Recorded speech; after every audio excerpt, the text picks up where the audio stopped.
Hey, thanks for joining me again. I'm doing another episode of revisiting a comic that I've already reviewed. This one I did about a year ago, and I couldn't tell you how excited I was to get to this comic and talk about this issue.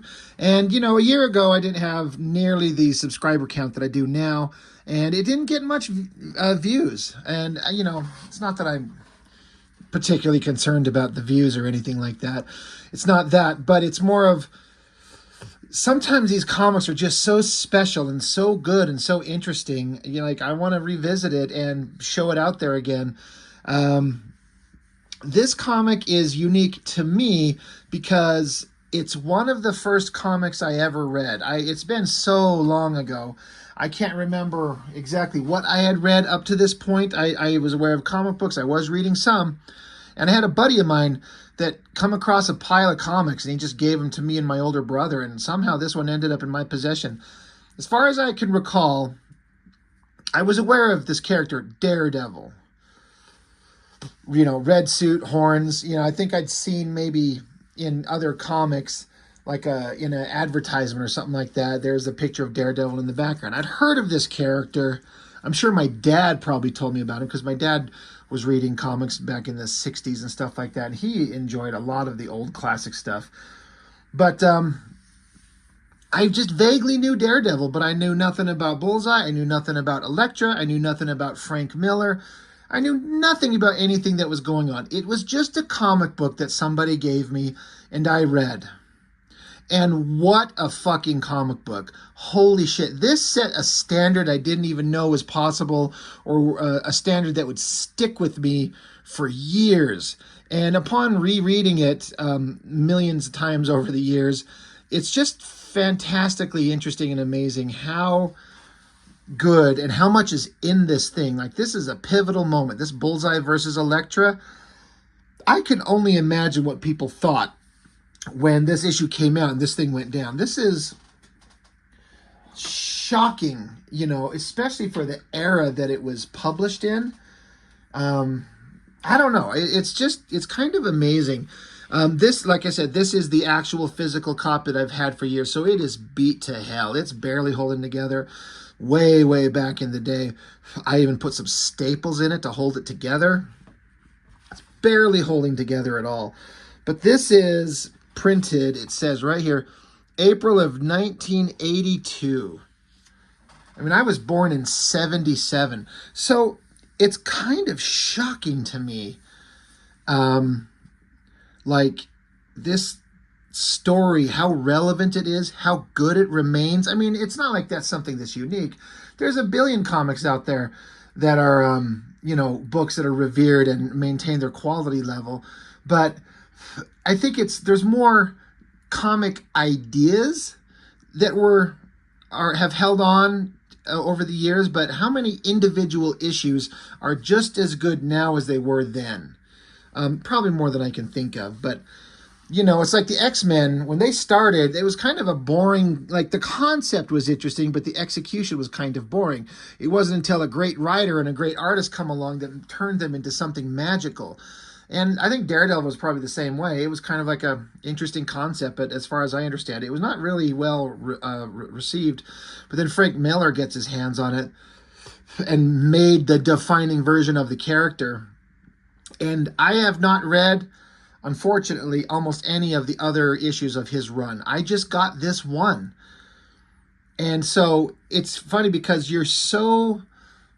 if this is like your first issue of Daredevil, you're thrown into the middle of a million different things.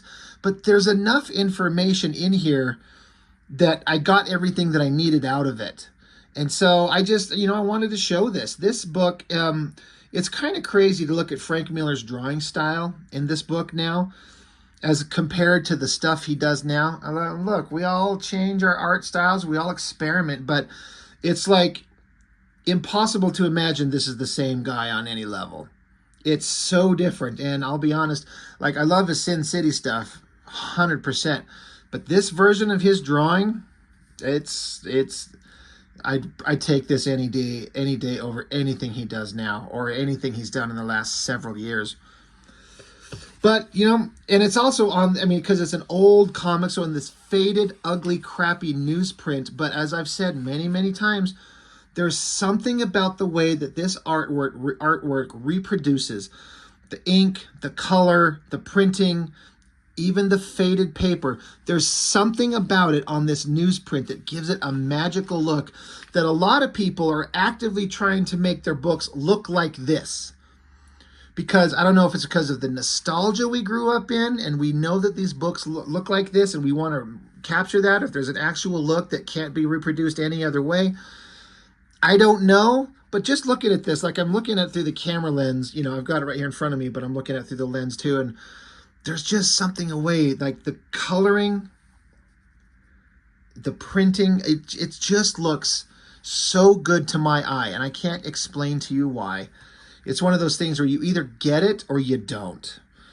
But, you know, and I guess I don't need to go over the story in too much detail, but we see Daredevil. It starts out splash page, Daredevil getting shot in the head, but it's Bullseye himself in jail fantasizing about what he wants to do to Daredevil.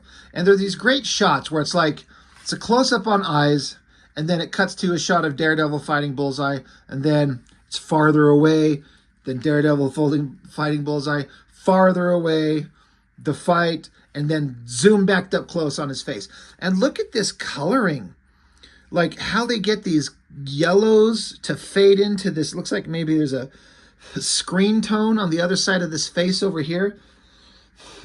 Frank Miller, it looks like to me like he might have been referencing from life in some of these panels.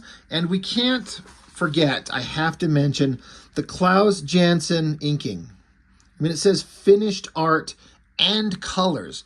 So I can't lay everything at the feet of Frank Miller. He wrote the story, of course. He penciled it. He chooses the layouts, the composition, the storytelling. That is everything. But then the Klaus Janson inks give it a unique look that is specific to that combination of pencil and artist. I've talked about this, how sometimes, like, I know some people think that an artist looks best when they ink themselves, and that's subjective and that's debatable. I think often it's true, but not always. But sometimes a penciler with a certain kind of inker, and it creates a unique look that together is not solely one or the other. It's that combination of the two of them to come together to make this magical looking thing. And you are looking at the magical looking thing right here. And again, Klaus Janson, I'm sure I paid attention to this when I reviewed it last time, but I kind of forgot that he did the colors. I mean, when I hear Klaus Janson, I don't think color. I think inker and penciler.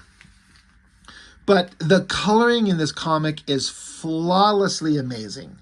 The highlight of the train coming down the tracks here, the double lighting there. And then the thing that, one of the things I like about Frank Miller's work in this comic is his action scenes, his fighting scenes. They are kind of drawn out over several panels to show several different action moves to make it feel like there's a big fight. Like he choreographs the fight.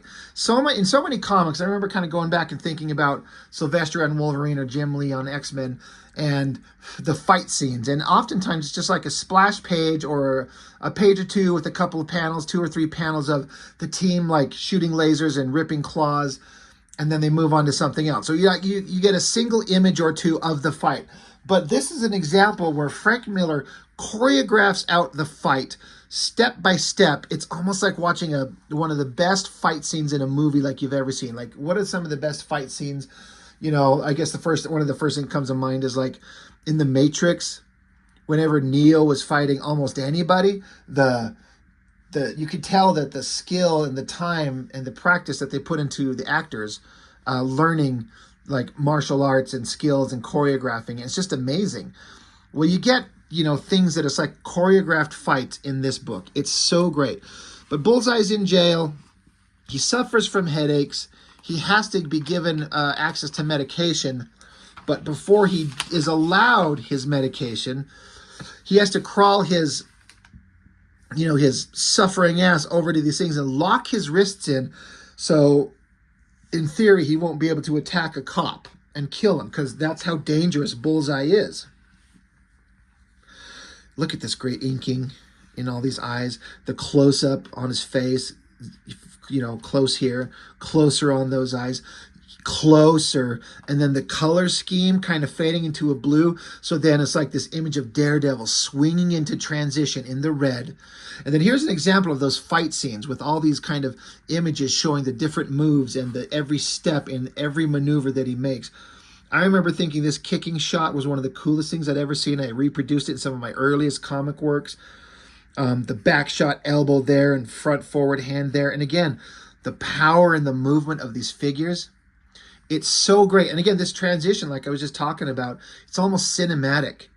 You could see this in a movie, just focus in on the guy's face, into the eyes, and then just transition over to Daredevil. So then we cut back to, next day or something like that. Bullseye's he gets some yard time. And everyone leaves him alone because Bullseye's dangerous. But then this dude's walking up to him, and this other guy, he's like, dude, stay away from him. That's Bullseye. Holy shit, he'll fucking murder your ass. But then this guy's like, oh, wait. Who are you? You are, oh, Lord. He runs off. This is the Punisher. Apparently the Punisher's in jail. I think it's a really interesting connection to have the Punisher come up and give Bullseye some information.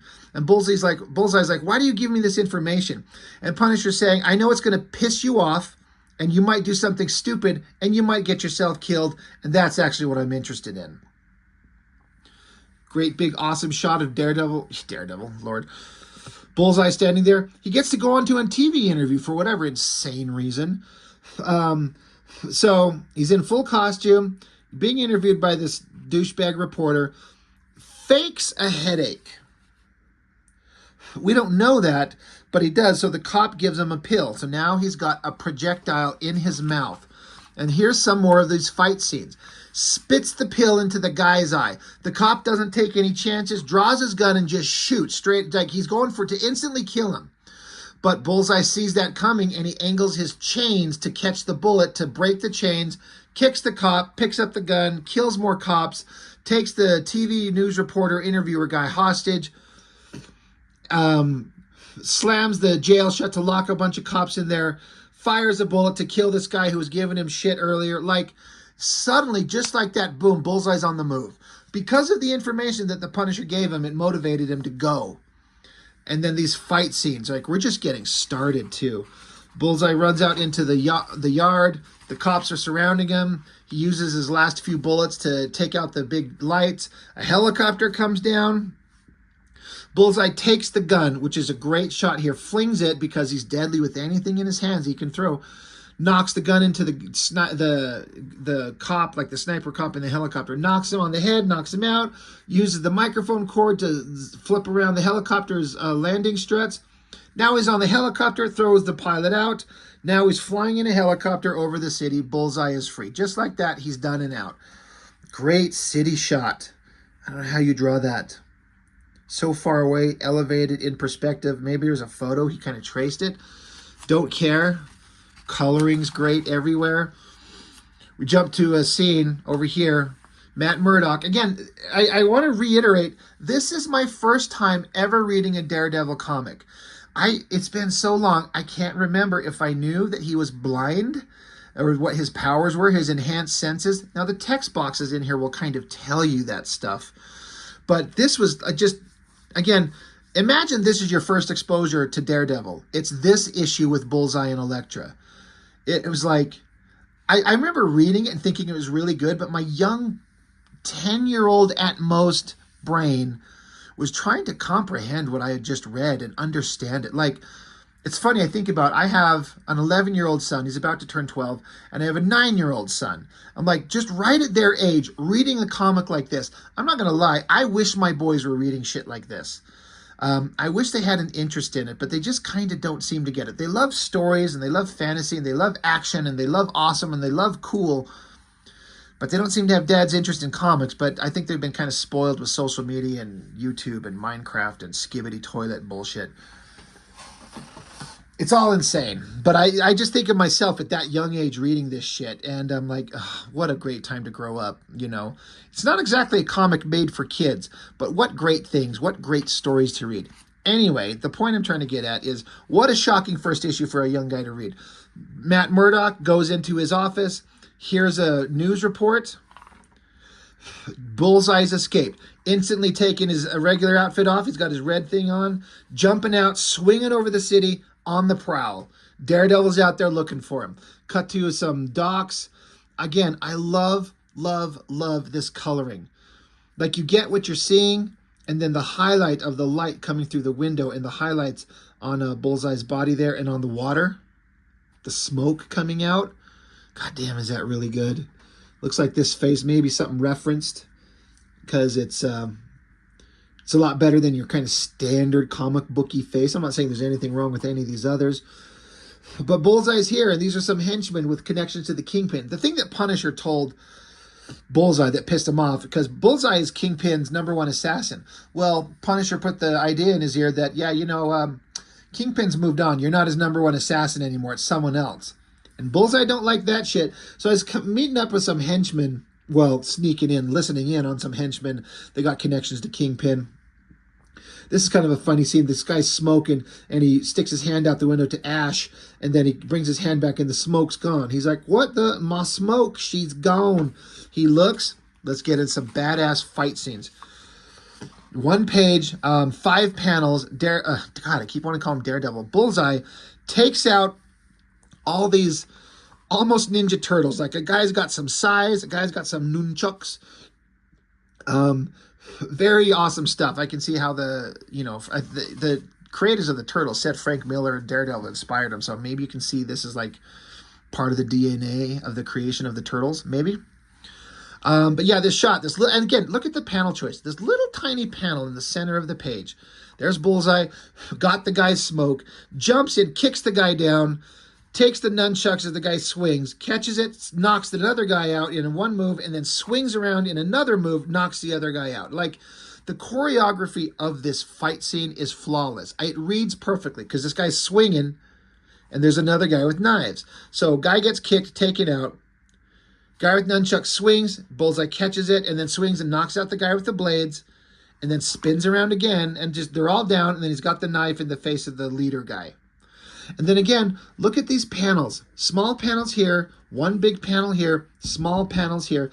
And it's all one image. It's just cut up into sections that we can see. But then the lettering leading your eye through the page over here. And again, the coloring. Like the cool colors on one side and these bright yellow highlights. I don't know how you get these yellows, how you choose them. Faded levels of yellows to give it that highlight, just in the perfect balance. God damn, this layout, these fight scenes, everything. It's just like the most perfectly drawn stuff I've ever seen. And again, when I was younger, I had no idea. I just thought all comics were like this. And then you keep reading, and after years, you start going, okay, you start recognizing when there's some garbage. I guess I shouldn't say garbage. That's kind of insulting to the people that work on them, but it's just, they do not have the skill level. Matt Murdock's on a case. Bullseye's in the audience watching. You think Matt Murdock would notice and know with his heightened senses that Bullseye's in the audience. And then you got... I'm sorry. Foggy Nelson. Foggy.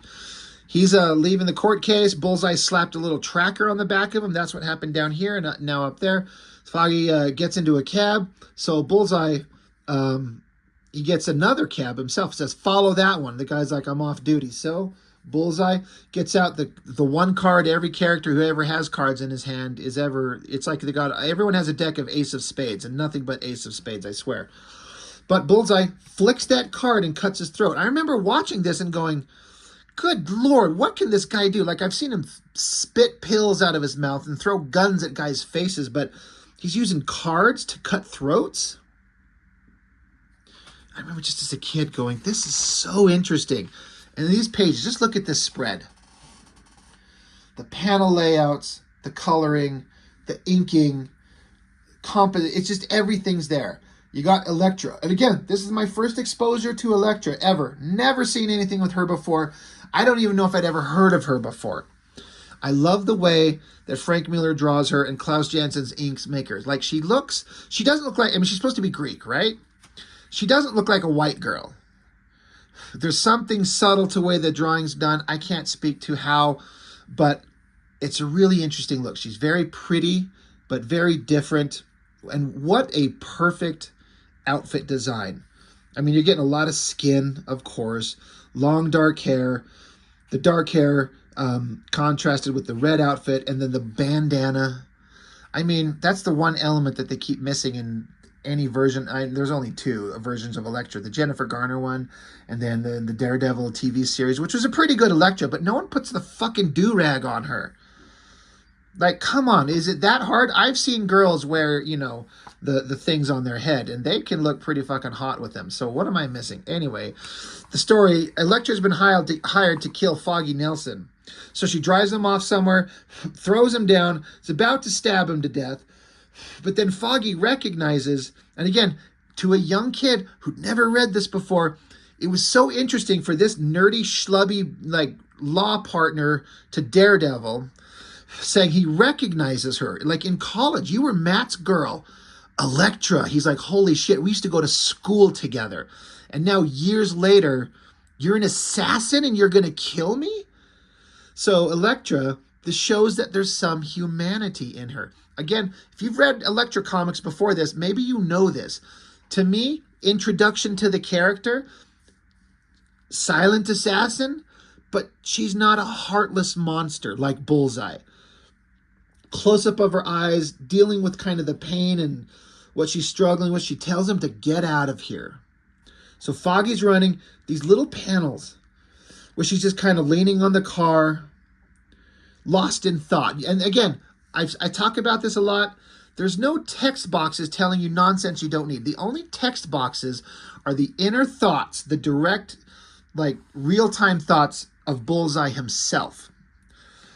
And that's it. But there's a lot of silent storytelling just told through the visuals. It's so well done.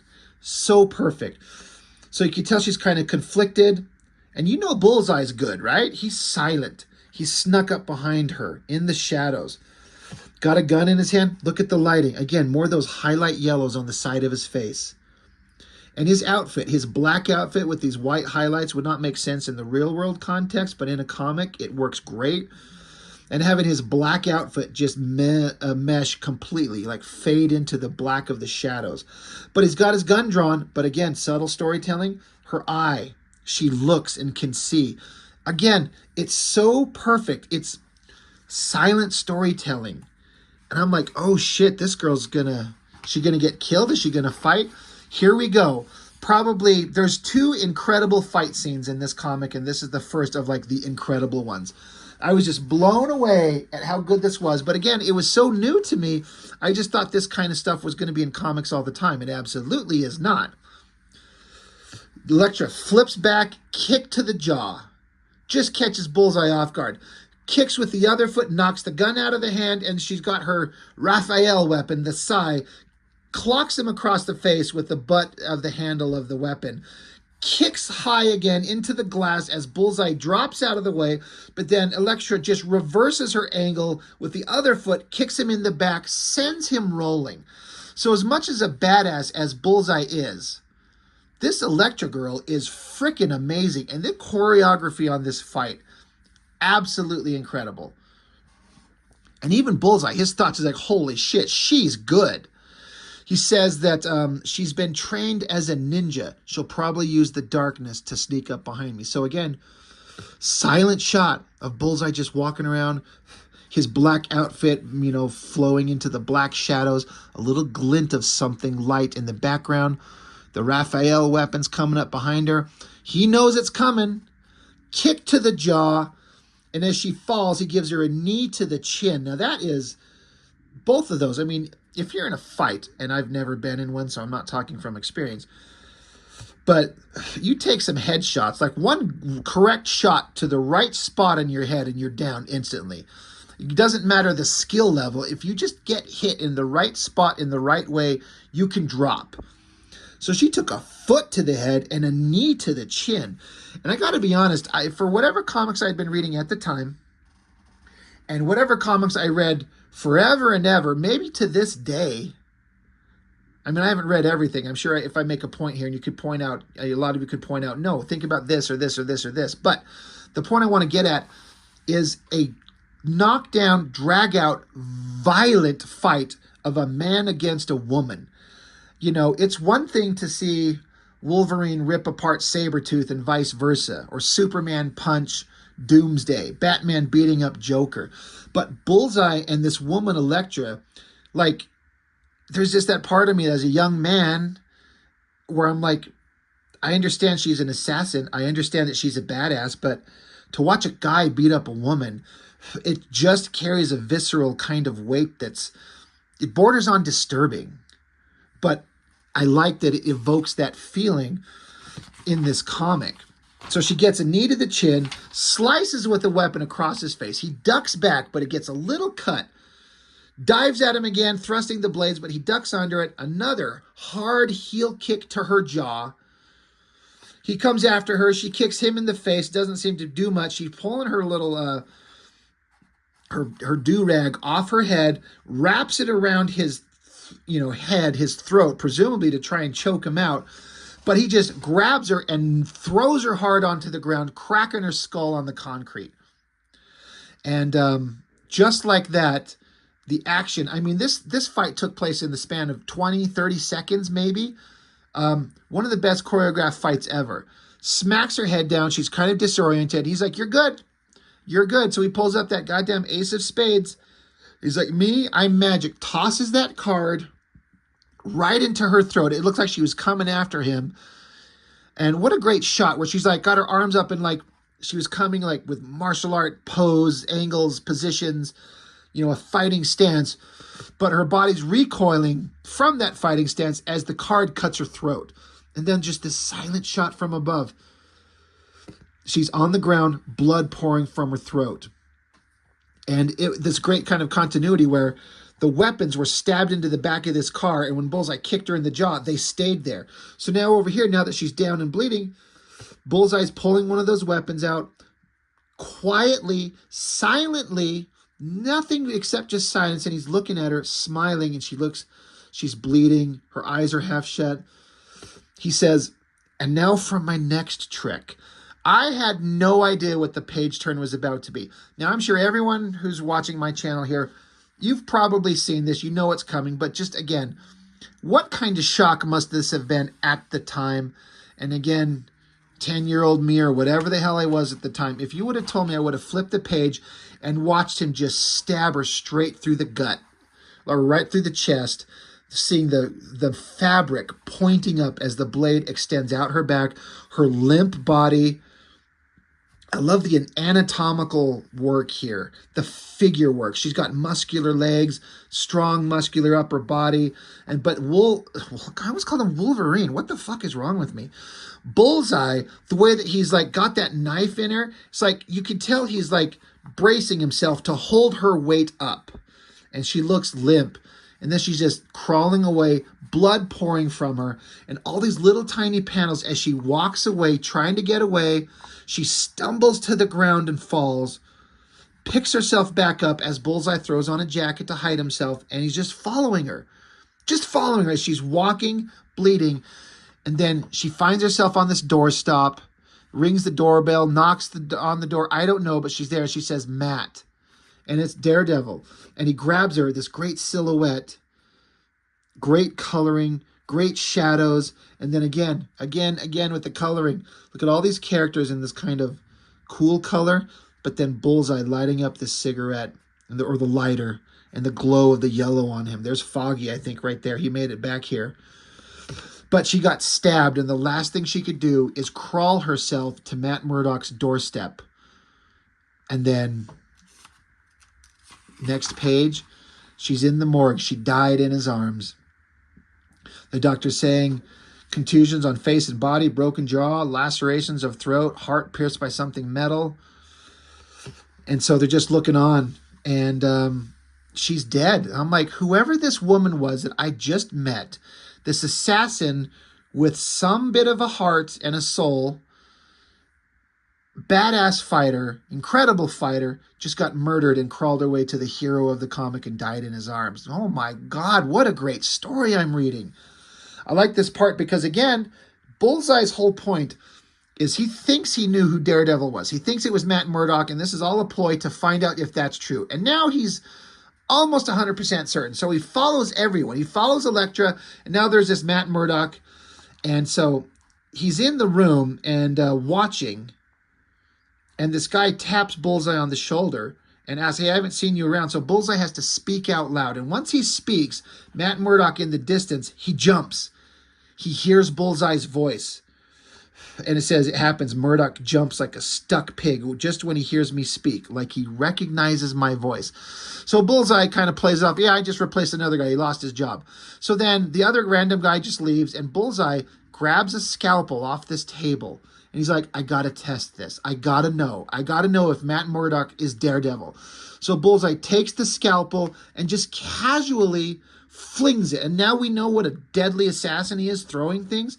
And Matt Murdock, not doing anything to alert Foggy or the doctor, the coroner or whatever that's with him, he just quietly lifts his walking cane up, the knife, stabs into that, and that's all the confirmation that Bullseye needed. I know it, Matt Murdock's Bullseye, or Daredevil, I know, your cover's blown. That's all I needed to know. Such great storytelling. Good God, why don't they do this in the TV shows? I almost said cartoons. Jesus, what's wrong with me? The TV shows or a movie. You've got the most perfect Daredevil story ever told right here. And all these incredible cinematic moments. Just make this. So now Bullseye, now that he knows, he goes to the Kingpin and tells him. And Kingpin's like, you are fucking full of shit. And so Bullseye is just explaining to him, no, but look, this, that, and the other, this, that, and the other. And Kingpin says, dude, shut the fuck up. But he's like, no, let me tell you more. Kingpin's like, this is the most ridiculous thing I've ever heard. This is just a ploy on your part to get you to be employed by me. Here's how you can get me to employ you again. Bring me his body. And Bullseye's like, I was going to do that shit anyway, but sure, let's go. So now we know where Matt Murdock lives. That's a matter of probably public knowledge. So Bullseye's sneaking in the window. Great use of zipatones in the background. Silently walking into this dark room. Just enough light to see some background details, but it feel like it's a room with the lights are off. Bullseye hears Matt Murdock's voice upstairs. So he goes up the stairs, looks into a room. There's Matt Murdock talking, probably recording information. It's about a law case, a case he's working on. So Bullseye's like, well, fuck, this will be easy. Matt Murdock's right there, got the gun on him, but then a red hand grabs him from behind, and Bullseye's like, oh shit, because as far as he cares, Murdock is Daredevil. So Daredevil's not anywhere but right in front of him in the sight of his gun, right? Nope. He's right here.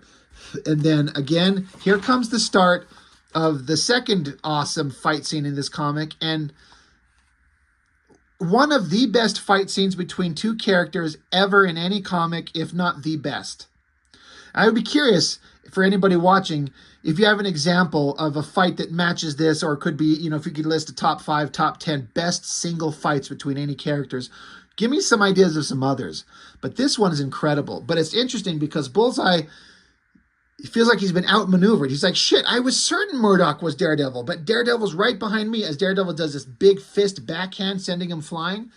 What Bullseye doesn't know, but we see as the reader, is that it's a dummy setup. And it's an audio recording playing. So Bullseye thought this was the real Matt Murdock, but it is not. But that fooled him. That threw him off the case. That, threw him off the scent. So they go tumbling down the stairs. What a great, bit of, in a single panel, multiple things are happening. Bullseye jumps, throws something at Daredevil, flings it, and Daredevil just smacks it away. They go diving through the windows. Suddenly we're up on the roofs. Again, look at the color choices with the cool background of the sky scene, but then the city backgrounds are in these yellowish tones, and then the buildings here in the foreground where the characters are running, it's another cool color. So it gives these different layers. But here's a silhouette of Bullseye coming, the silhouette of Daredevil on his tail. And again, my first comic reading Daredevil. I know nothing about this guy, but what an introduction. What a bad motherfucker this guy is. And he's pissed. He's going to stop this. He's on a mission. This is the final confrontation, even though I didn't know it at the time. Bullseye goes running, and he's got the Raphael weapon stashed up here. Grabs him, and because these were Elektra's weapons. So he's like, I'm going to take you out with your girl's weapons. Like, that's going to be just ironic. So silhouette poses as they kind of square off. Daredevil, here's one of these great scenes. This has stuck with me for years as one of the best illustrated, choreographed fight moves in all of comics. Great shot as Daredevil just pulls his billy club back. He throws it so it bounces the billy club off Bullseye's face, and at the same time, tuck and roll and kicks. So he hits him twice, and then hard punch to the face. So boom, boom, boom, and then tackles his ass off the roof of the building. This Daredevil is awesome. He is a bad motherfucker. They crash through a skylight. Somehow, during that fall, Daredevil got one of those psi weapons stabbed into his lower kind of waist, lower body area. Bullseye's in the background. Look at that silhouette. It was just the black bleeding into the shadows again, but just the white highlights of his glove, his boot, the spirally kind of design on his neck and his head. Daredevil pulls the weapon from his body, punches at Bullseye, misses. Great anatomy, great movement. It's powerful. Bullseye ducks under it, kicks him in the back, sending him out of that glass thing. And so Bullseye looks out, and down here on the train tracks is Daredevil's theoretically lifeless body. It's not moving. Bullseye jumps down. As he comes down, Daredevil kicks his foot up and catches him right in the guts. Hard kick to the guts. Kick again. A train is coming, so they have to dive out of the way of the train. They both grab onto it. Now they're on top of the train, still fighting. Again, isn't this the most perfect fight? Imagine this in a movie. Just follow this. Then they jump off the train. They're falling through the sky, and they grab onto, I don't know if it could be a power cord, a clothesline. I don't know what it is. It's irrelevant. It doesn't matter. They both grab on, and you know which one is Bullseye because Bullseye's got the Raphael weapon in his hand. And they're both incredible physical fighters, right? I mean, Bullseye almost matches Daredevil, but Daredevil is the master. He's the king. They get up onto the cord, facing off. And so with the red boots, you know who it is, a shot of Daredevil. He's balanced on the cord, jumps, and stomps onto the cord to make Bullseye lose his footing. He screams, and then you see a red hand grab the white glove, flip over to the next page. Daredevil flipped over, holding himself by his knees, upside down, saved Bullseye. This is what heroes do. Like, I'm here to stop you. I'm here to put an end to your criminal ways. I'm going to put you in jail. I'm not going to kill you. Saves Bullseye. So I wonder if if Daredevil was really going to, because what happens here, Bullseye, he's pissed off because it was established earlier that Daredevil saved his life once before. And Bullseye's like, no, you're not going to save me before. I'll kill you. So he's going to take the weapon up and stab Daredevil in the hand. And Daredevil says, you'll kill no one ever again, and lets him go. Now I was going to wonder if Daredevil was going to drop him anyway. Or if it's just because he gave an opportunity. He's like, I saved your life. Drop the weapon and surrender. And because Bullseye didn't, he's like, fine, I have to let you go. I'm not going to get stabbed. But I also wonder if Daredevil was going to drop him anyway. And so Bullseye falls, and he falls on his body is bent, snapping this would snap his spine. Which doesn't tell you here, but it does tell you on the subsequent page. But yeah, Daredevil says, you'll kill no one ever again. So we flip over the set of eyes that we've established way back here on page 2. God, these pages are so old and dry. It's kind of hard to get a grip on it. But these close-up of these eyes, it's like a continuing motif. Now we're back with them. He's alive, but we got cut back to Kingpin. He's been given a file on Bullseye, how Bullseye didn't succeed. He's in the hospital, probably will never walk again. So Kingpin just burns the file, and he's done. And then we see a gravestone of Elektra and Matt Murdock just silently watching. And the only text box is, again, just Bullseye's inner thoughts. We don't ever get Daredevil's thoughts. You just have to visually see and imagine what he's thinking, what he's feeling. What an interesting character. Goddamn, look at the coloring in these book, the color choices. It's so interesting. Almost black and white up here. The storytelling choices are just beyond unbelievably awesome. And so is an ad with Captain America eating Hostess fruit pies. That's always amazing. But Bullseye in jail, paralyzed, never will walk again, but he's still alive. He's like, I can't, he says, my spine is shattered. I can't feel my arms or legs. I can't even talk. But man, I can hate. I hate you more than ever. And that'll be enough. No matter how many months and years it takes, I'm going to put myself back together, and then I'll come for you again. Just wait. Again, ending on those eyes. And Bullseye gets this, the way he gets healed is he gets an adamantium skeleton like Wolverine. So that's interesting. So anyway, I didn't expect to go 40 minutes on the revisit of this thing, but I just can't get over how good of a story this is, how good the choreography on the fights is, the penciling, the storytelling, the inking, the coloring, all come together to what I like to dub a perfect comic. It's just perfect. It's absolutely flawless in its execution. And, you know, it's a struggle, I would say, for anybody to find something that's better. You know, you can find things maybe that are equal, and it's all subjective to personal taste, but it's perfect. It's so good. It's amazing. So that is all I wanted to talk about. I just wanted to revisit this thing because I love it so much, and I wanted to give it more of a shine and a shout out on my channel now that I've got significantly more subscribers than I did when I first talked about it. So I hope you enjoyed this. I'd be really curious to know what your thoughts are on this. What was your first exposure to this story? Was it anything like mine where you're just a kid and just your one issue and you just read it and you're like, what the hell did I just read? That's amazing. So that's all I've got for now. Thank you for watching. I appreciate it. I will see you next time.